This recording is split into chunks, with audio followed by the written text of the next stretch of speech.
Muy buenos días, bienvenidos a la Liga con Jueguín.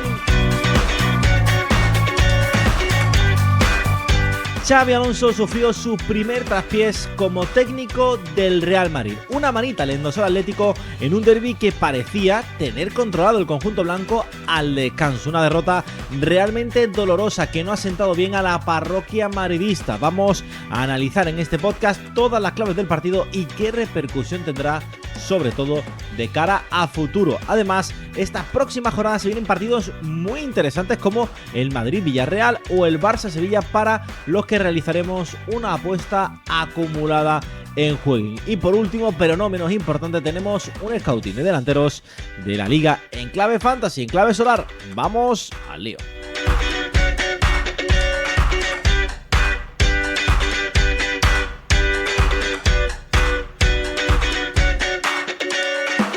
Vaya fin de semana futbolístico el que nos ha deparado esta pasada semana, después de una intersemanal que la verdad pues nos ha tenido bastante entretenidos durante los últimos 7 días, y el colofón final ha sido ese derbi entre Real Madrid y Atlético de Madrid, mejor dicho, y Real Madrid, que contra todo pronóstico. Y voy saludando ya a Javi Rando. Javi, ¿qué tal? Muy buenas. Primero, antes de tirarte ya primeras preguntas, ¿qué tal? ¿Cómo estás?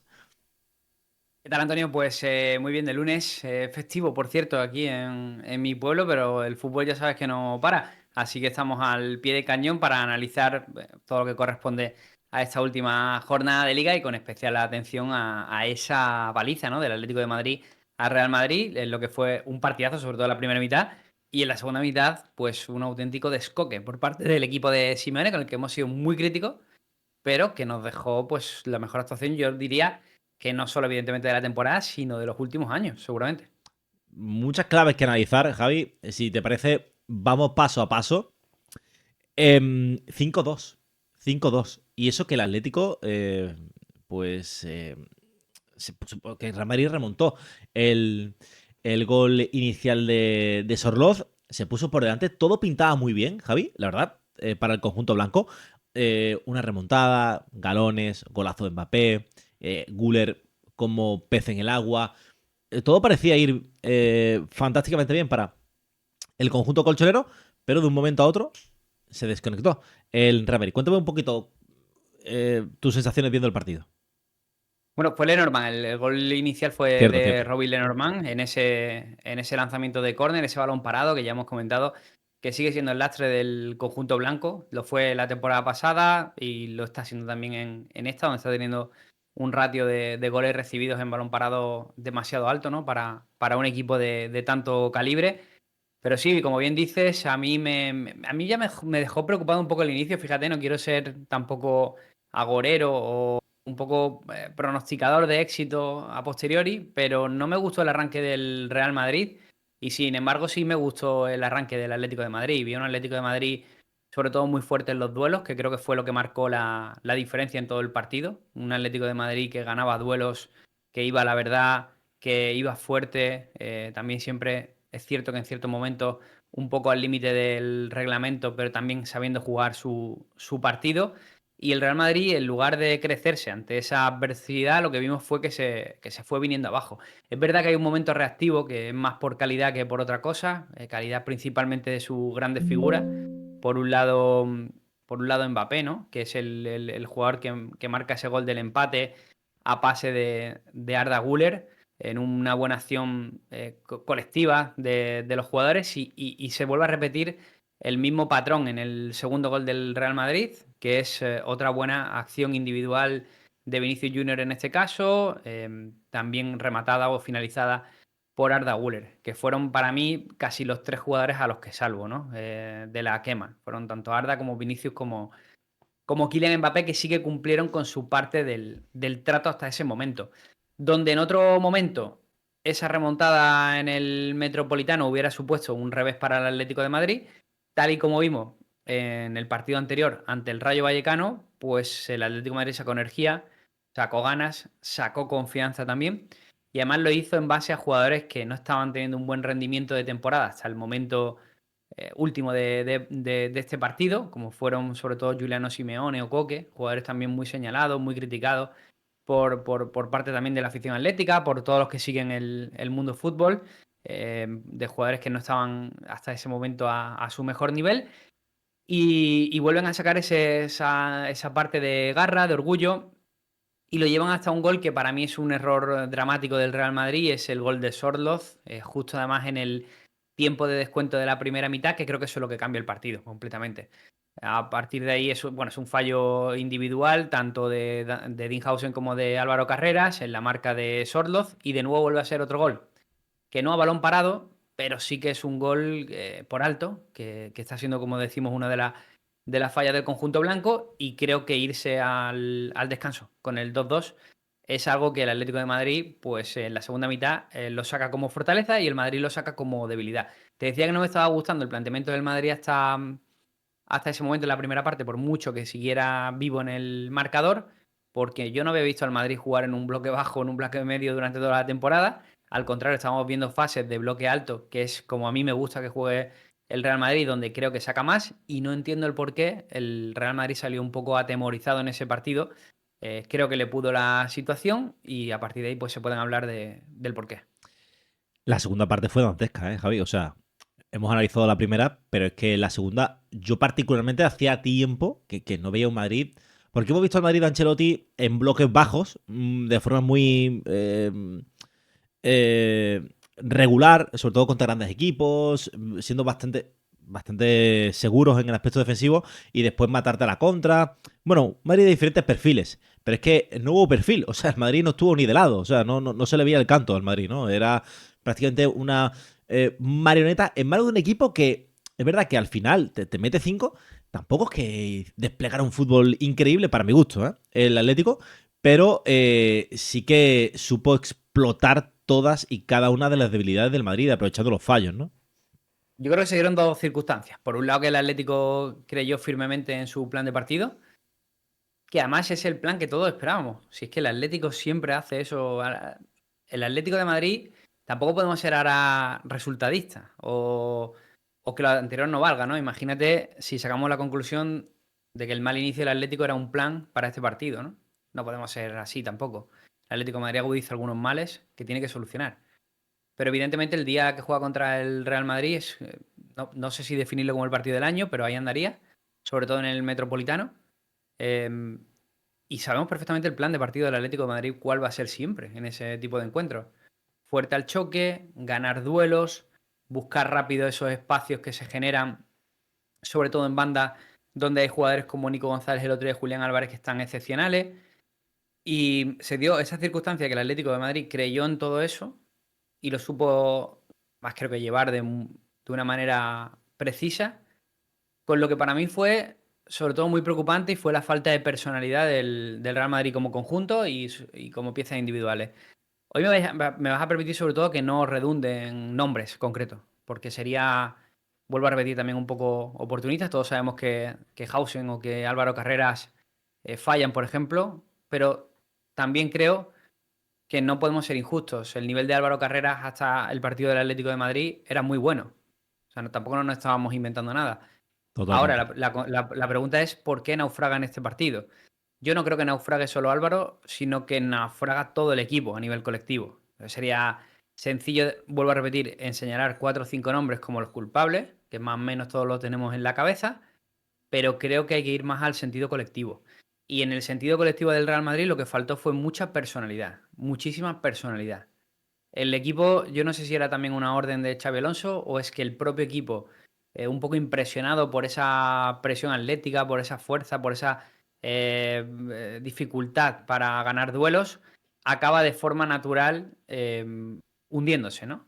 Hundiéndose y sobre todo no buscando soluciones, porque el Real Madrid estaba siendo un equipo que había encontrado soluciones en salida de balón interesantes, como por ejemplo el perfil de Hausen, ¿no? En esa salida de balón del equipo. Pero luego no es fuerte, porque, por ejemplo, insisto, no es personalizar en nombres concretos, sino apuntar algunas situaciones de juego, ¿no?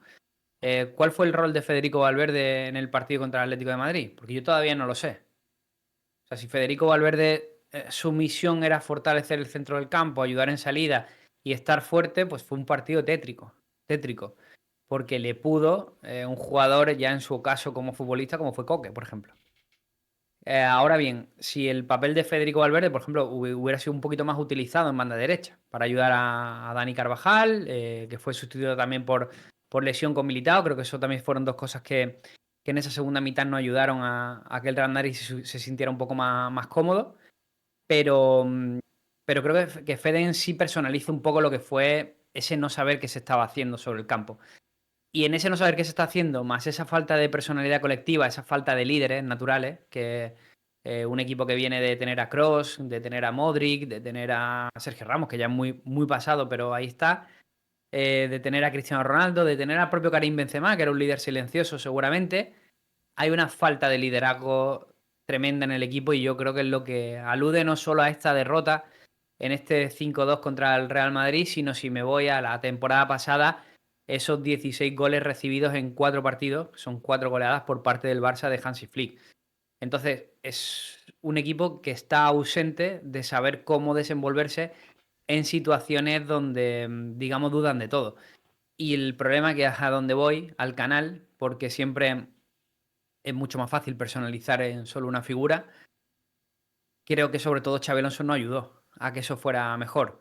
No voy a indicarlo como principal culpable, creo que es una suma de factores el hecho de ese 5-2, entre otros sobre todo el éxito del Atlético de Madrid, el haber leído muy bien el partido, el haberlo ejecutado bien, el haber aprovechado sus oportunidades, porque si nos vamos a oportunidades tampoco, me refiero, no hay un apabullamiento en ocasiones, disparos a puerta del Atlético de Madrid y el Real Madrid. Simplemente hay un saber aprovechar las ocasiones que tuvieron. O sea, le salió todo, ¿no? Sí. Pero creo que Xabi Alonso no ayudó al equipo. No ayudó en el planteamiento inicial de partido, con esa titularidad no prevista de Jude Bellingham, que claramente está muy falto de ritmo de juego. Y luego los cambios fueron. Yo creo que ya terminaron de perder al equipo para la causa. Sobre todo el cambio de Arda Güler es difícil de entender, pese a la tarjeta amarilla por el penalti cometido que aprovechó Julián Álvarez. Sí, me extrañó muchísimo los cambios de Xabi Alonso, la verdad. Mucha gente estaba poniendo el foco en el técnico Donostiarra. Bueno, yo creo que a lo mejor, verdad que la derrota, sobre todo por el 5, ¿no? Más que también por el cómo, ¿no? Pero el 5 duele. El 5 duele porque, obviamente, en un derby, una goleada, una manita, pues siempre va a pasar, no voy a decir a la historia, pero bueno, se va a recordar durante Bueno, durante sí. un tiempo, ¿no? Bueno, Y el Cholo Simeone estaba llorando, o sea que eso, de emoción me refiero, eso ya es indicativo de la importancia que le dan a la victoria, que la tiene, y que además llegaba en un momento donde el Atlético de Madrid estaba muy señalado, muy criticado, ¿eh? Recordemos que si el otro día la remontada contra el Rayo no sale bien, hubiera llegado muy, muy tocado a este partido. sí, hubiera cambiado muchísimo las cosas, ¿eh? Yo creo que el Atlético empezó ganando el partido en ese encuentro frente al Rayo Vallecano en esos minutos finales, ¿no? Pero decía, yo creo, esto ya es opinión, ¿vale? Yo ya, luego te explayas tú, porque aquí el señalado está siendo Xabi Alonso. Obviamente es el responsable, obviamente él tiene parte de culpa por esos cambios, por no saber encontrar la fórmula en la que atacar al Atlético de Madrid o hacerse con el control del partido. Bajo mi punto de vista, y opino yo antes, Javi, yo creo que todo un poco en el fútbol vivimos, creo que en el fútbol y en la vida en general, ¿no? Vivimos en el alarmismo y en ese drama constante de se pierde un partido y nos volvemos todos locos, ya no vale, para técnico del Madrid, un bien queda con este y no sé quién, no sé, para mi gusto creo que todo un poco exacerbado. Es verdad que la derrota es dolorosa, eso es innegable, no sé hasta qué punto va a repercutir que en los próximos partidos pueda, y luego hablaremos de ello, cómo va a afectar al Madrid a medio y largo plazo o incluso a corto. Pero creo que, obviamente, yo creo que Xavi tiene que corregir cosas, se habrá dado cuenta de cosas, y a lo mejor una derrota a tiempo puede venirte bien a largo plazo. Pero, ¿qué achacarías a Xavi? ¿Qué crees que debe de cambiar? Para mí el otro día sí que es una derrota de entrenador, ¿eh?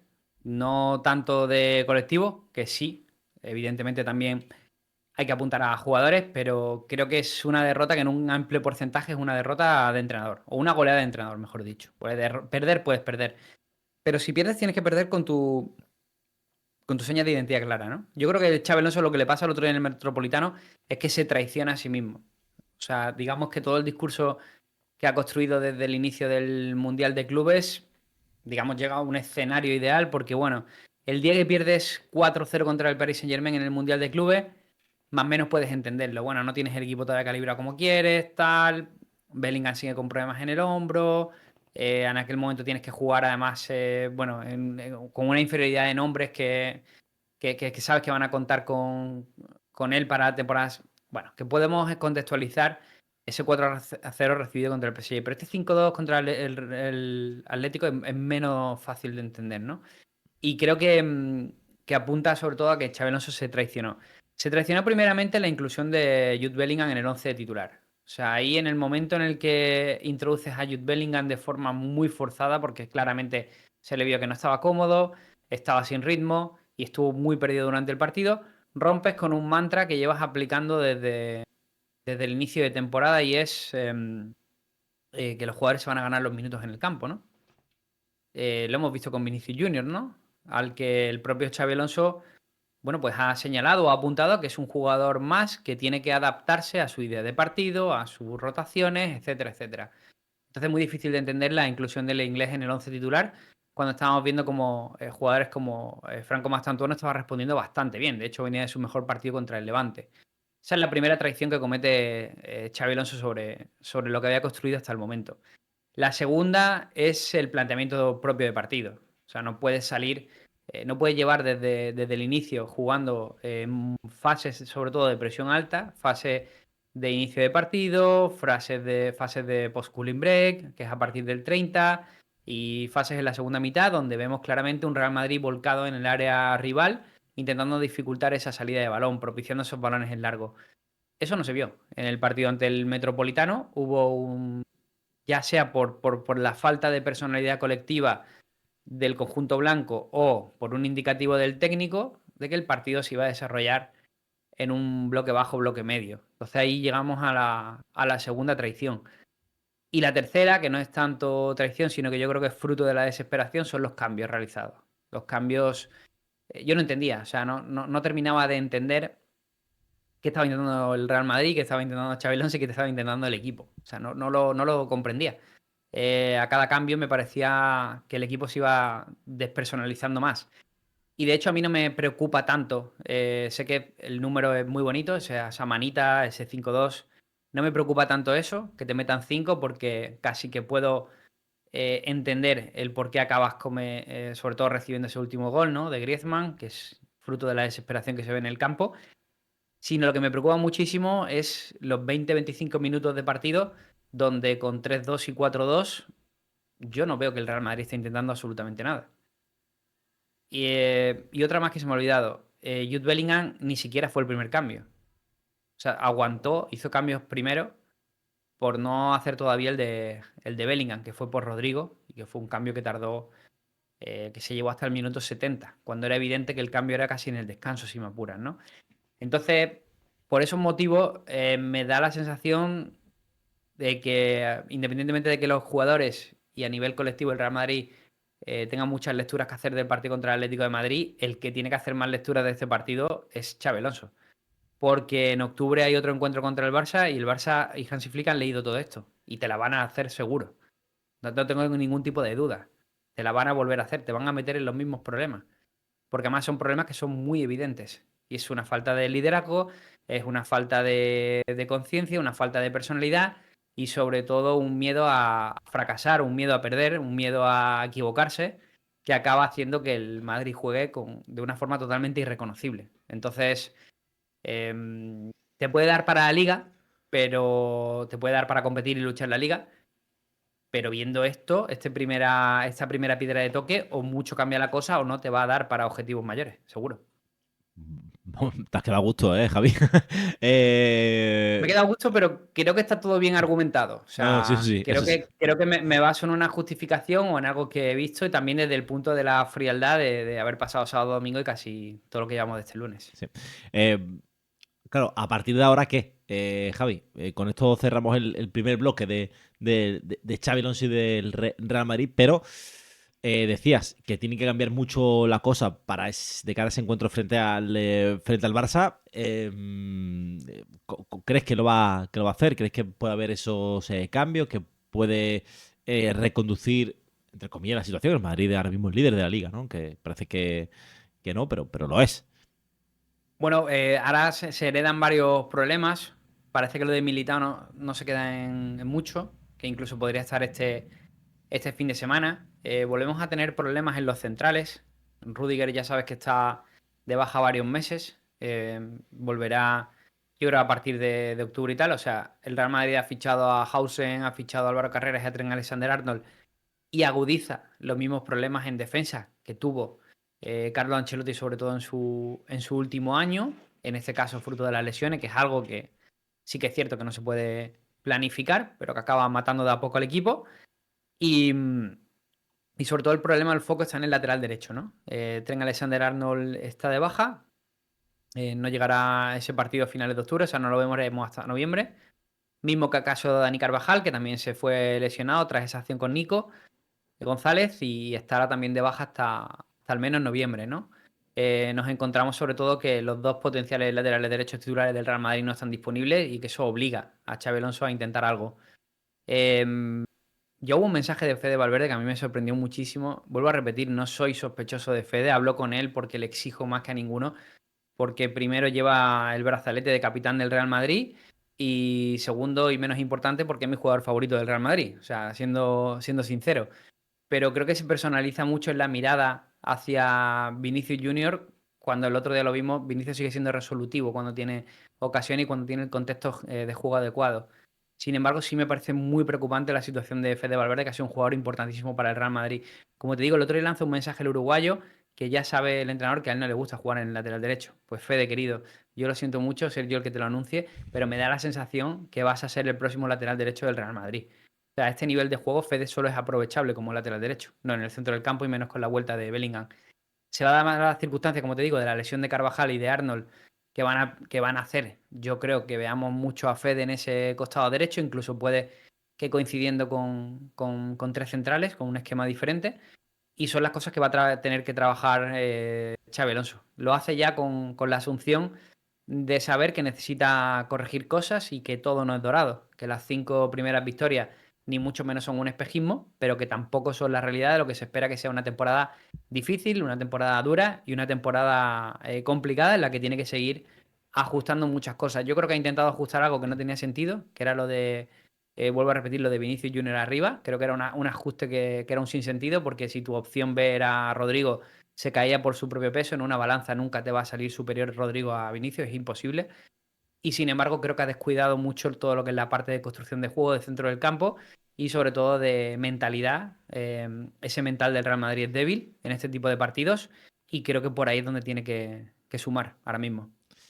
Pues pronóstico, Javi. Xavi, ¿cómo crees que va a Se come el acabar? turrón, ¿no? Se come el Hombre, yo creo que turrón. el turrón se lo comerá, ¿no? El Sí, turrón se lo sí, comerá, sí. pero... No, yo tampoco tengo ninguna duda, ¿eh? Yo creo que Xabi Alonso es un gran entrenador. Probablemente pues sea un reto al que nunca se ha enfrentado. Yo ya le vine a naufragar en el Metropolitano, además en directo, en un partido Atlético de Madrid-Leverkusen la temporada pasada en Champions, con un jugador de más y victoria. Para el Leverkusen empezó a hacer cosas muy extrañas y acabó perdiendo el partido. El Atlético de Madrid acabó remontando. Ya le vi, digamos, sobrevalorar o para mí valorar en exceso hasta el punto de tener excesivo respeto al Atlético de Madrid siendo técnico del Leverkusen y le ha vuelto a pasar con el Real Madrid, pero incluso de forma más dolorosa, ¿no?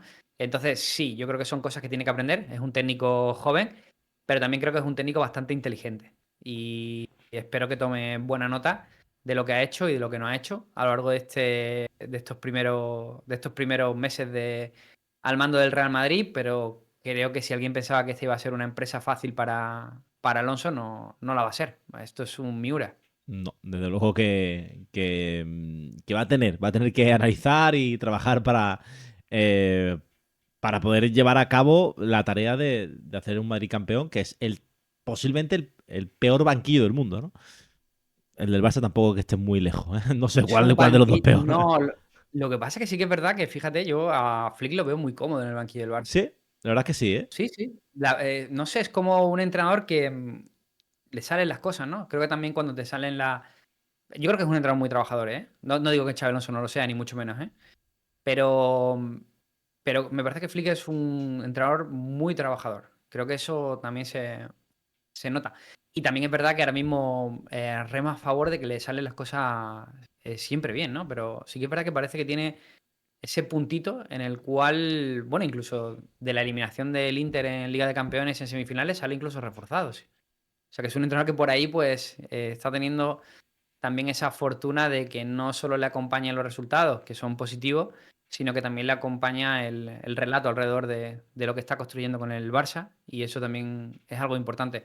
Pero sí, yo diría que no hay banquillo más jodido que el Real Madrid, la verdad. Obviamente. Al final es el más en el que más se exige, ¿no?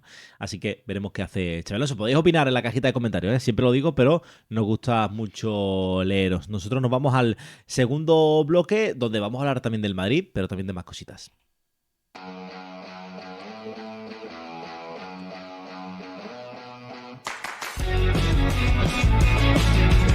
Y esta próxima jornada 8, pues se vienen partidos muy interesantes. La verdad es que si uno enciende la pantalla próximo, la televisión mejor dicho, este próximo fin de semana, puede ver partidos que sean chingones, ¿no? Como se suele decir. Empieza la jornada con un Osasuna Getafe, pero tenemos por aquí el sábado un Real Madrid-Villarreal. Ojito, cuidado, porque ahora quiero hablar detenidamente de este partido contigo. Tenemos, me encuentro aquí modestito que me gusta mucho, a la vez Elche, ojo el Elche. Ya le dedicamos un podcast al principio de temporada, por eso quizás tardaremos un poquito más en hablar, pero bastante buen equipo el de Sarabia. Sevilla-Barça, Sevilla-Barça, que ojito también, el Sevilla no está haciendo mala temporada. Español-Betis. Y por aquí un Celta Atlético de Madrid que también merece mención. Nos vamos a quedar con 3-4 partidos para analizar, Javi. El Real Madrid-Villarreal, que va a ser el primero por orden cronológico, y así aprovechamos el río de Xabi Alonso. ¿Puede pinchar en Madrid? ¿O cómo lo Sí, ves? fíjate que yo le tenía mucho miedo a este partido por el viaje, ¿no? Por el viaje al Mati. Pero me gusta bastante. Mira, no voy a criticarlo todo hoy del Real Madrid, voy también a darles un capote. Me ha gustado mucho el plan de viaje. Viajaron el domingo al Mati para estar allí hoy lunes y afrontar el partido del martes y directamente hacer esa vuelta, con lo cual el Madrid estaría el miércoles sin problema ya en la capital. De hecho, en la madrugada del martes al miércoles ya está en la capital para afrontar desde el miércoles, jueves, viernes, el partido del sábado ante el Villarreal. Era una salida que me preocupaba porque creo que podía quemar bastante a los jugadores. No tiene que estar siendo una salida fácil a nivel interno por ese doloroso trago de la derrota contra el Atlético de Madrid. Y por eso les voy a poner una lancita a favor. Creo que partido en el Bernabéu, justo después, además de haber, bueno, pues tenido una derrota ante uno de los máximos rivales y de forma tan dolorosa, con un plan de viaje que, como te digo, me parece positivo, el de esa salida al Mati, que tiene que ser un partido que sirva también un poco como catarsis de empezar a hacer algo diferente. No va a ser un partido fácil, por cierto, seguramente. Y, y por eso le voy a dar un poquito más de chance al Real Madrid.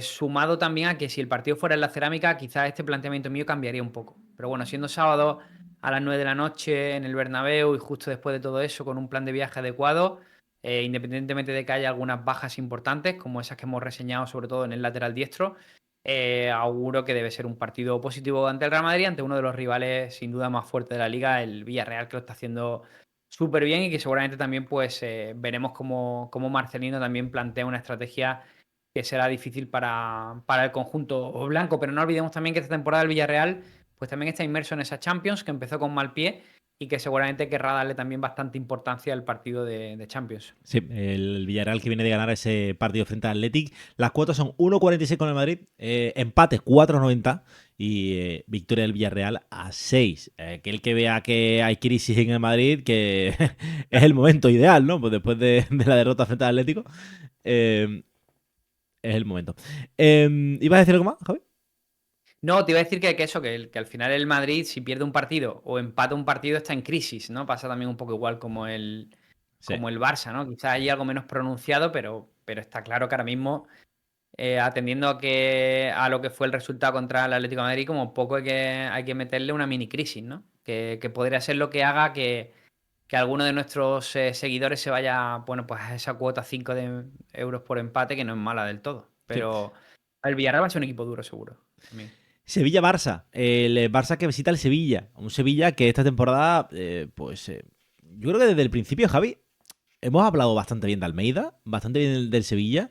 Y es verdad que la plantilla es la que es, pero se ve otra cosa. Este Sevilla es otra cosa. Y la sensación que me transmite, ya no solamente cuando se refleja. El Sevilla, siempre hablamos de infulismo, ¿vale?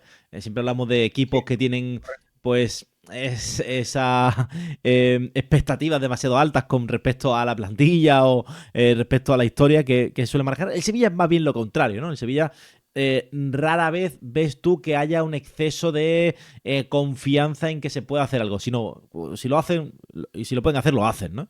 Que eso mola. Y se ve ilusión en el sevillismo, se ve ilusión en la afición.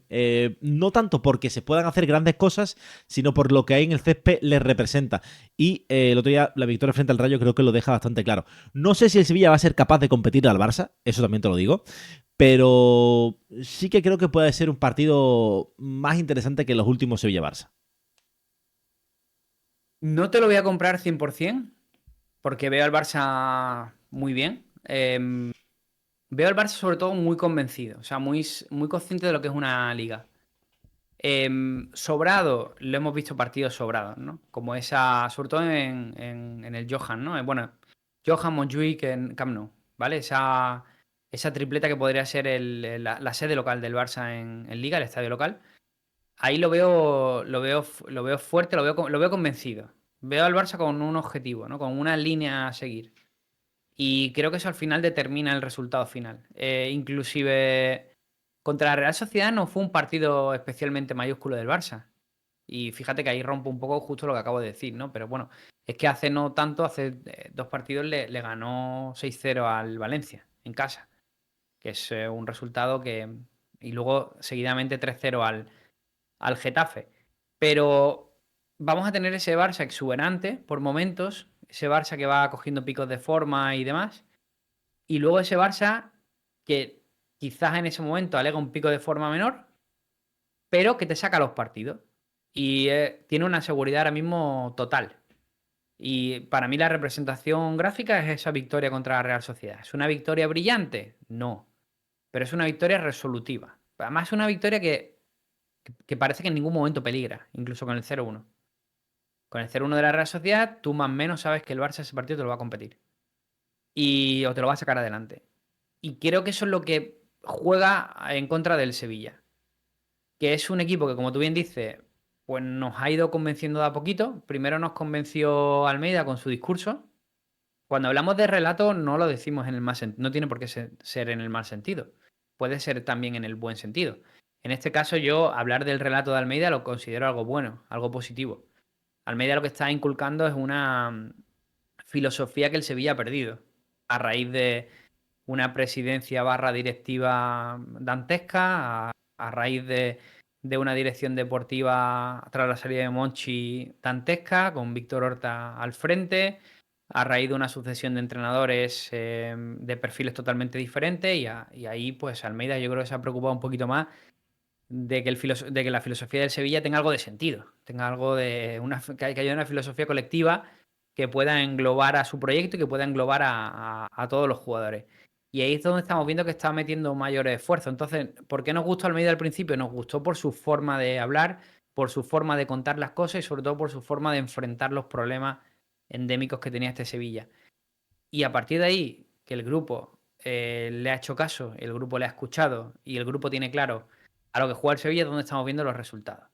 Dicho lo cual, se me antoja que el Barça debe ser un Miura superior para que todavía veamos ese punto en el que Almeida y el Sevilla sean capaces de rascar puntos por mucho que el partido sea en casa, ¿no?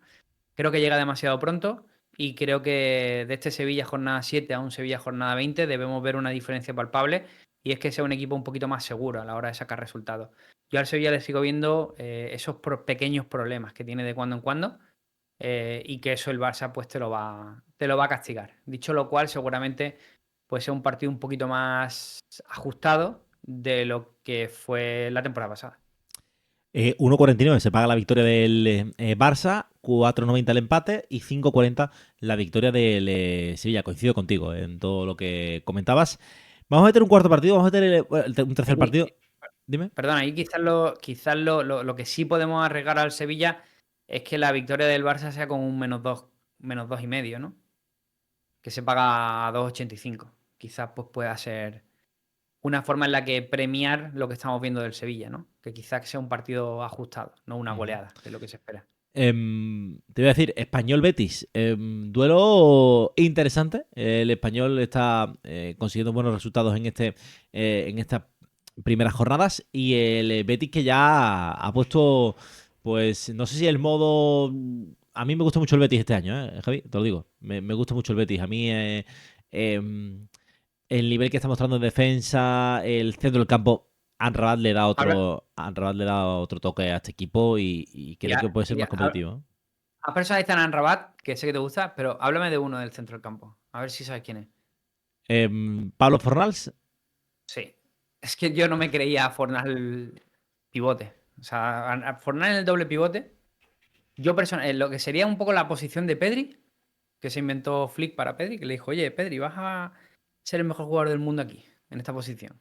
Y todos decíamos, pero oye, Pedri no era un poquito más media puntita, un poquito más ese rol Iniesta, ¿no? Y dijo Flick, no, no, te vamos a poner aquí que ya verás, hazme caso.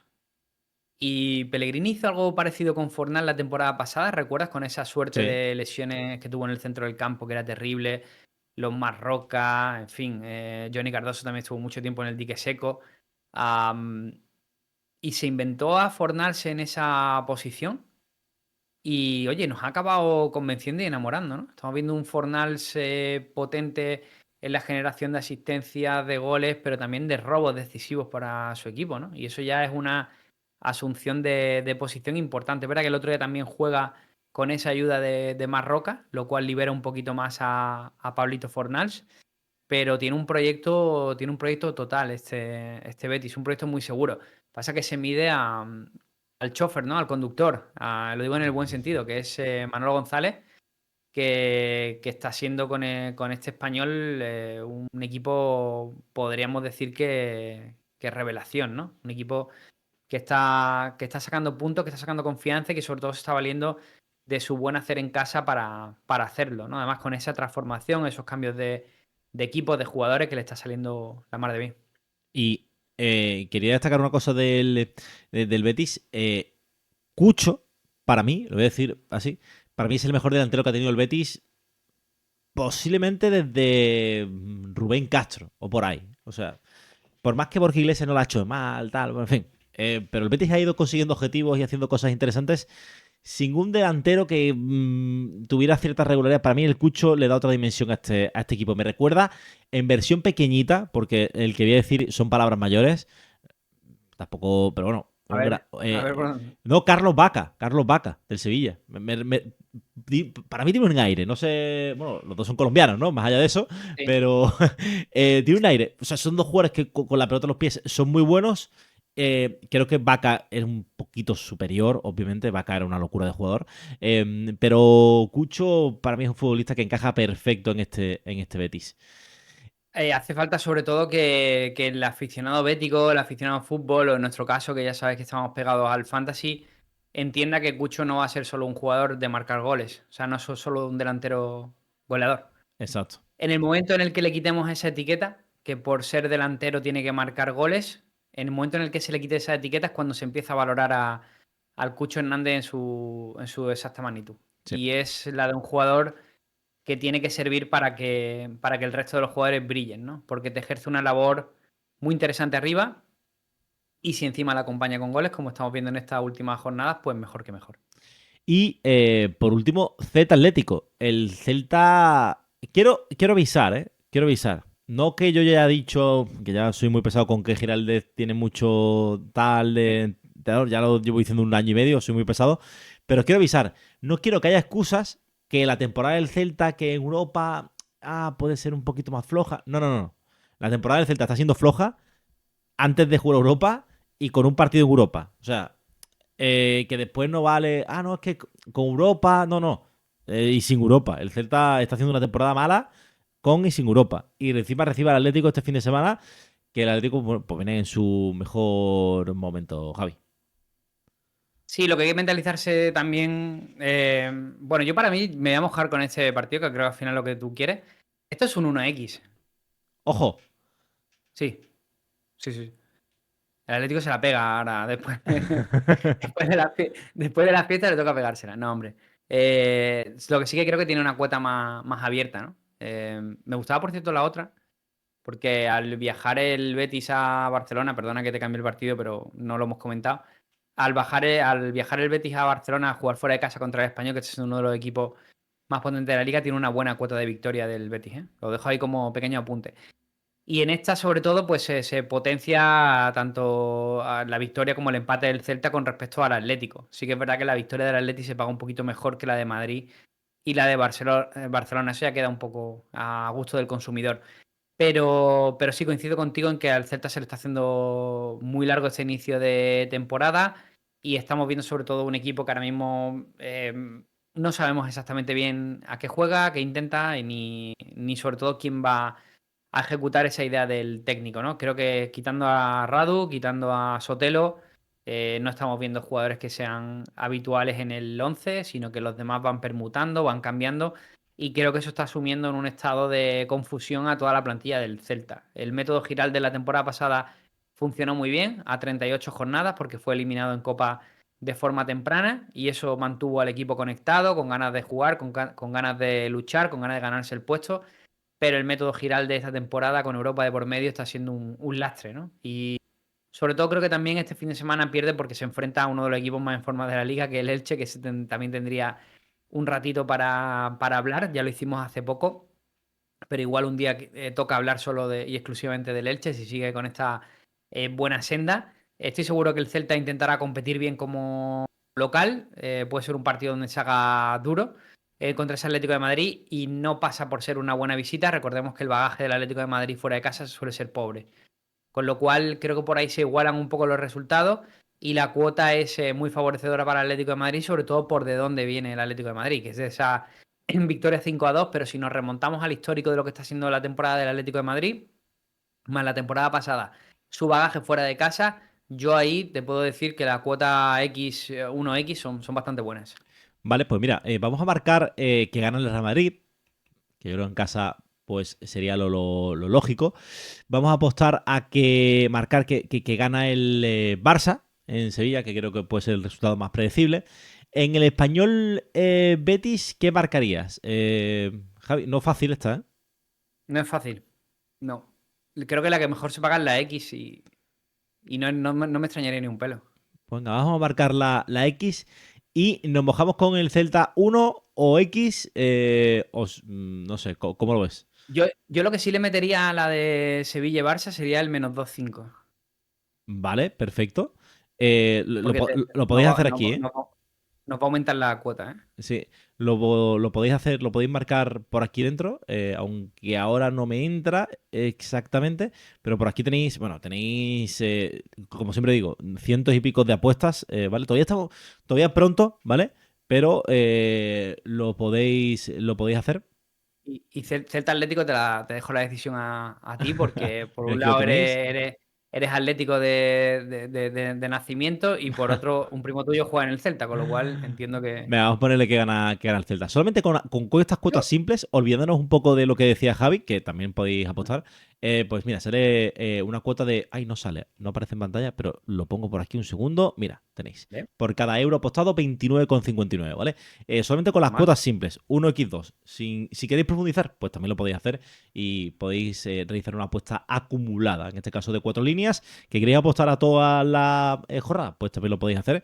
Y como si fuera una quiniela, ¿vale? Como si fuera quiniela, pues lo hacéis y os va a salir también una cuota muy, muy interesante a buen seguro. Nos dejáis en los comentarios cuál es vuestra visión acerca de estos partidos. Nosotros nos vamos a ir al último bloque, donde pues ya sabéis que nos gusta hablar un poquito de fantasy.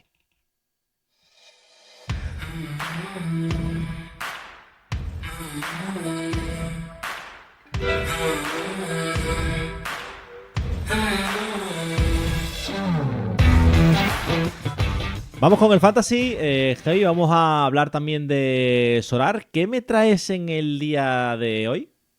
Nos quedó pendiente todavía el scouting de delanteros. Si queréis, bueno, recuerdo que podéis hacer propuestas de scouting diferentes que tengáis, tipo, pues, por ejemplo, analizar sub-23 o analizar otras competiciones, otras ligas. O ya hicimos también el de Champions, el de Europa, que nos rompió un poco toda esa dinámica que teníamos en plena liga y nos ha quedado un poco, pues, esa parte de scouting de cartas baratas, económicas. Casi podemos llamarle chollos para la liga. También con ese enfoque in-season que es el que nosotros tenemos. Así que si quieres empiezo ya por el principio. Venga, vamos con el primer nombre y lo enchufo por aquí en pantalla. Vale, no me está gustando mucho la Real Sociedad a lo largo de esta temporada, pero sí he de reconocer que hay un jugador que está cambiando la visión que tenía con respecto a la temporada anterior. Está siendo Mikel Oyarzábal. Creo que está haciéndolo bastante bien en lo que va de temporada. Está siendo un jugador, el jugador que más reconozco, ¿no? De esta Real Sociedad, y eso que justo venimos de un partido contra el Barça donde hizo una puntuación básica, ¿no? Que fue esos 38 puntos que no son una puntuación buena. Ahora bien, si cojo los últimos 5 partidos, vemos que Oyarzábal tiene una media de 72 puntos. Si cojo los últimos 15, que quiero tomar como referencia, tiene una media de 57 puntos. Oyarzábal tiene aproximadamente un valor de mercado de unos 20 euros para su carta nueva, para su carta in-season, y creo que es una carta bastante fichable, sobre todo porque no considero que el nivel de la Real Sociedad pueda bajar más, sino que tiene de forma irremediable que subir de alguna manera, y eso lo podría aprovechar Mikel Oyarzabal para puntuar incluso más o convertirse en una carta con capacidad de revalorización. Me parece buena carta y me parece muy buen jugador que, bueno, sufrió la lesión, pero que, bueno, poco a poco siempre aporta. Yo creo que es un jugador que siempre aporta. Voy a por otro que es un jugador que sé que además te gusta mucho particularmente, que es Borja Iglesias, el delantero del Celta de Vigo, que anda en aproximadamente unos 10 euros, vamos a ponerle. Un poquito más bajo creo que se puede encontrar su carta in-season. Y lo que destacamos de Borja es que de las últimas 5 actuaciones en Sorar, incluye los últimos 4 partidos de Liga, más el partido de Europa League, el bueno del Panda pues ha conseguido marcar en todos, ¿no? Y eso que no está siendo un jugador especialmente titular. Si buscamos un delantero de rendimiento inmediato a un bajo coste, pues tenemos que apuntar al Panda, que no más solo no nos va a jugar en Europa, no nos va a jugar solo en la Liga, sino que también lo vamos a poder utilizar en Europa. Lo que no me gusta del Panda, pues evidentemente es su entrenador, que es Giraldez, y además su competencia, que es Ferran Jungla, uno de los fichajes nuevos del club, que también va a quitarle minutos. El Panda, a mí siempre es un delantero que me ha parecido un poco demasiado hateado. Pero bueno, es verdad que también ha tenido sus rachas de no ver portería ni arcoíris, ¿no? También hay que ser sincero, pero siempre es un jugador que me ha gustado mucho. Voy con Vedat Murici porque tomo la consideración también que creo que el Mallorca peor no puede ir, ¿no? O sea, es un equipo que de forma natural tiene que mejorar. Y confío en Murici, sobre todo confío en su precio, ¿no? Que está alrededor de los 6 euros, que es un muy buen precio para un delantero que además cuando se marcha con la selección, con Kosovo, juega titular también. Y suele además marcar goles, porque además recordemos que tiene un grupo sencillo, se enfrenta a selecciones de su mismo nivel y por ahí puede ser un jugador determinante. Además, lanzador de penalti. Es verdad que su puntuación, sobre todo en este último año, está muy lastrada. Apenas no llega a los 50 puntos, pero sí que es verdad que vemos una tendencia natural última de cambio importante en Vedat Murici. Sobre todo me gusta de él su precio. Me voy con la siguiente, que es Carlos Vicente, que muchos dirían, bueno, Javi, pero es que este no es un delantero. Bueno, en Solar es que su posición es forward, que es la de delantero, atacante. Y a mí es un jugador que me da mucha garantía, ¿vale? De hecho, los últimos premios que he pescado me está sorprendiendo porque lo estoy metiendo de cuando en cuando en el 11 y me está dando premios, la verdad. Carlos Vicente, lo bueno que tiene es que no solo necesita el gol para puntuar, y aquí vemos su última puntuación contra el Mallorca en un partido que cayó derrotado fue de 58 puntos, lo cual está bien para ser un partido donde, como decimos, fuera de casa el Mallorca pues no logró la victoria.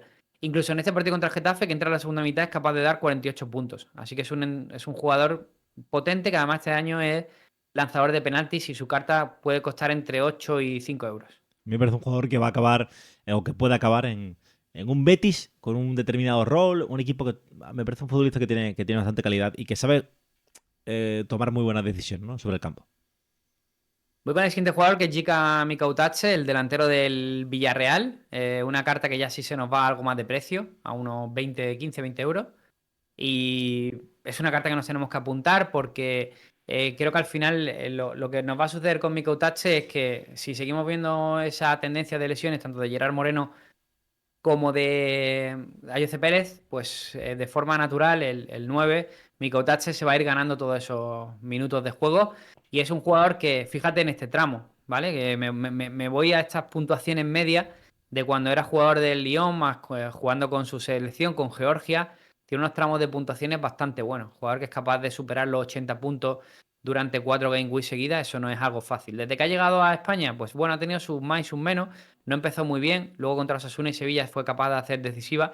Y yo creo que la capacidad de crecimiento de Mika Utache, sobre todo una carta que por ese precio más o menos el de Oyarzábal, puede ser interesante.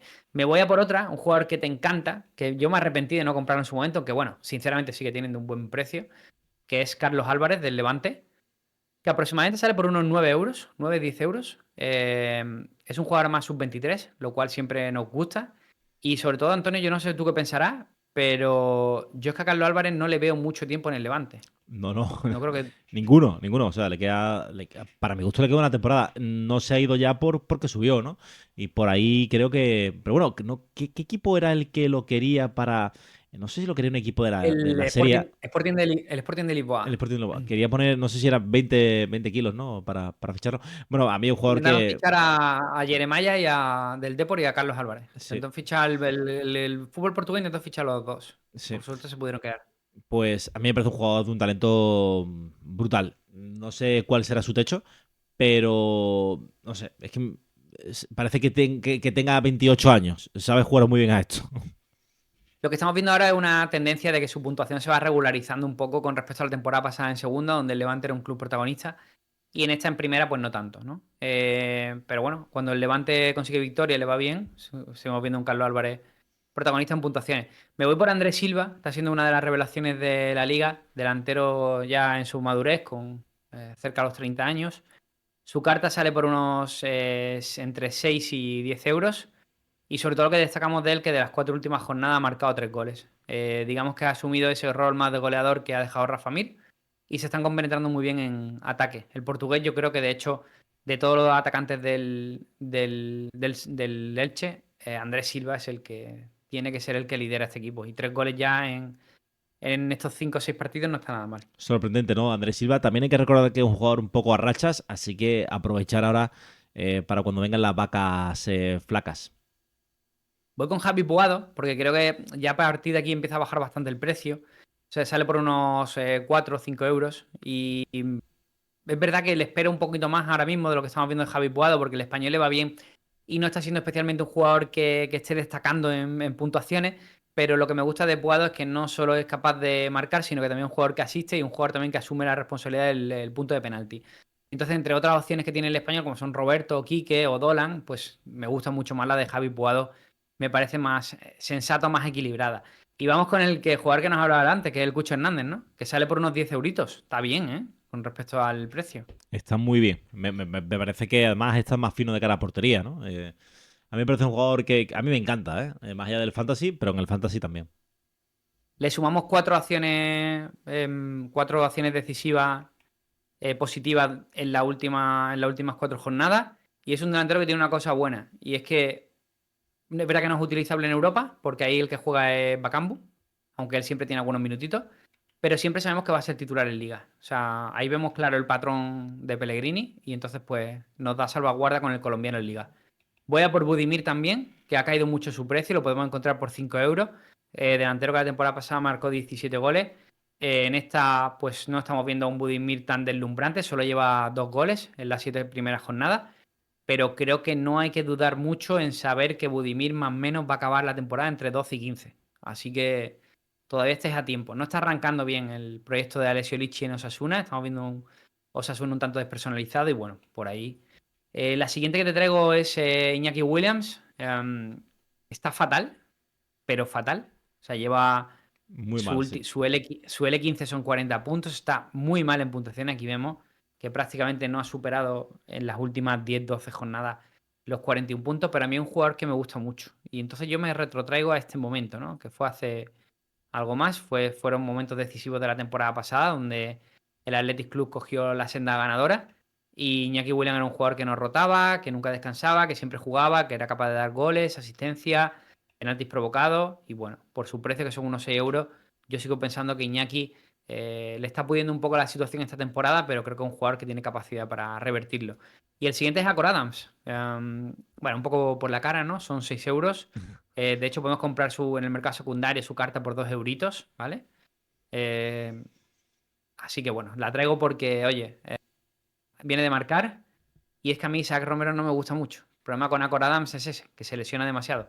Pero bueno, si consigue evitar las lesiones y antes que hablábamos bien del equipo de Almeida, pues Acor Adams puede jugar interesante. Sí, yo lo he metido también en el apartado de chollos, creo que puede ser titular. Aunque a mí Isaac sí que me gusta cómo juega, quizás de cara a portería le falta un poquito, ¿no? Pues nada, hasta aquí el scouting de delanteros. Espero que os haya gustado. Espero que os haya gustado el podcast en general. Así que dejaros un like.